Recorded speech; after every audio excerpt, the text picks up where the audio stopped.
Olá, eu sou a Júlia Rauselama Fabrini, sou acadêmica de Medicina da Unicesumar, em Maringá. A minha orientadora é a mestre e docente da Unicesumar, Lígia Maria Molinari Capel, e o nosso projeto é intitulado O papel da microbiota humana na metabolização do glúten, uma revisão. Bom, então para introduzir o meu projeto eu gostaria de relembrar alguns conceitos, começando com o glúten e sua composição. Então o glúten ele pode ser definido como a massa que resta após a remoção de todos os componentes solúveis da farinha de trigo.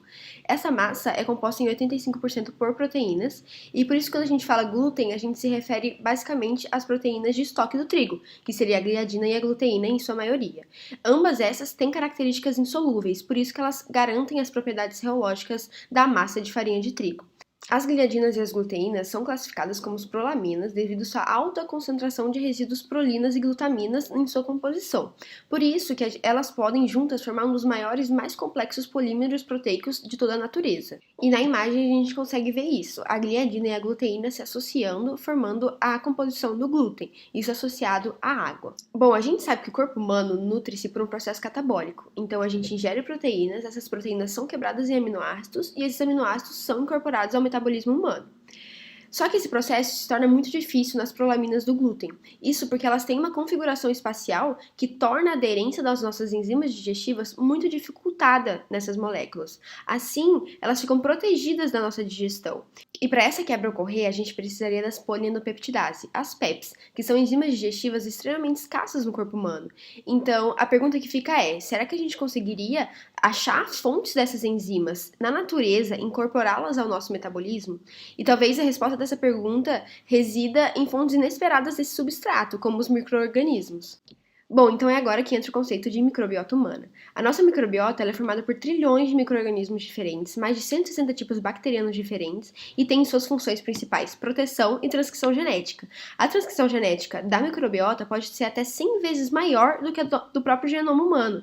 Então, traduzindo assim, várias rotas metabólicas distintas e até enzimas distintas, Bom, então esse aporte enzimático fornecido pela microbiota permite a ação de diversas enzimas sobre substâncias ingeridas, então tornando-as nutrientes absorvíveis. E a participação da microbiota na digestão do glúten é de amplo debate hoje em dia, principalmente pela procura de comprovação de que as nossas bactérias realmente produzam poliendopeptidases e que a ação dessas enzimas realmente seja efetiva sobre o metabolismo do glúten.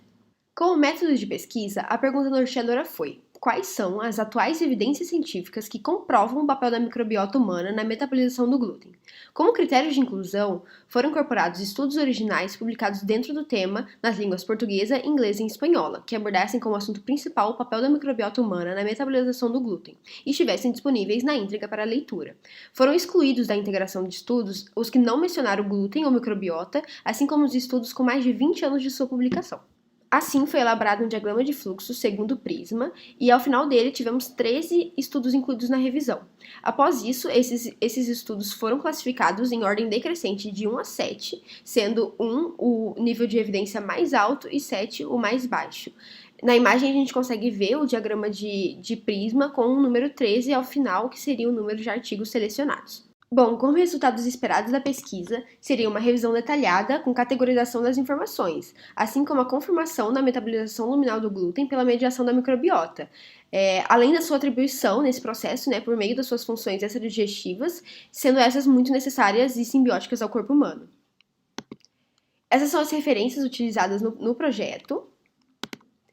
E nesse momento eu queria agradecer principalmente a minha professora Lígia, minha orientadora, pelo sempre apoio e proatividade no processo, e a Unicesumar e a U7 pela oportunidade de estar apresentando o projeto, e a minha família por sempre me incentivarem nessa jornada acadêmica. Muito obrigada!